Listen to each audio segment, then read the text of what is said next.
Peggy 12.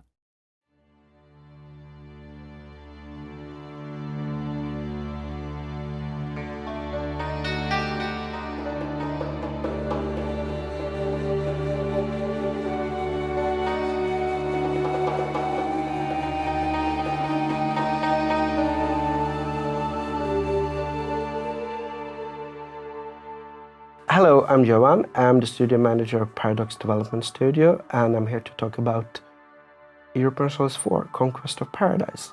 In today's Dev Diary, we're talking about the Colonial States.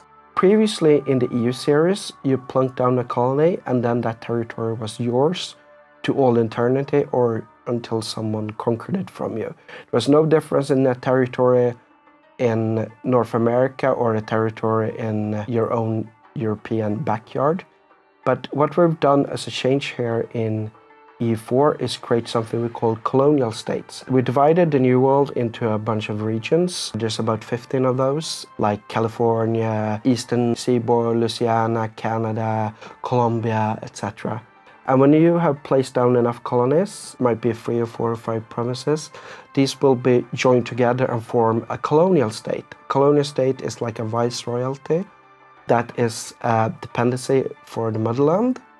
This is similar to how vassals and unions work in the original EU4. They don't have completely independent diplomacy and they are protected by their motherland.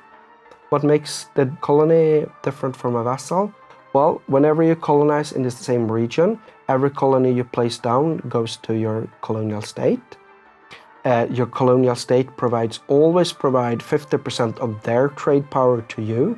So your trade power is strengthened there even though if you don't have any provinces. We removed the old tariff system, and tariffs are now something that's connected to the colonies you have. A colony starts by paying 5% of all their income, trade, production, tax, etc. to you. But you can increase the tariff they pay for a small cost in diplomatic power. Currently 50 power for a 5% tariff increase. And then you squeeze more and more money out of your colonies. But it's a slight drawback for that, because if you increase your tariffs, the liberty desire in those provinces increase.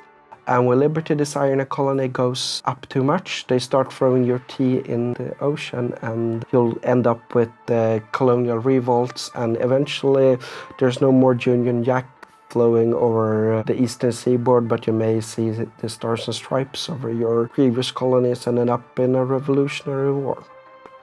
But you can always stop that if you don't tax them too much. So taxation without representation.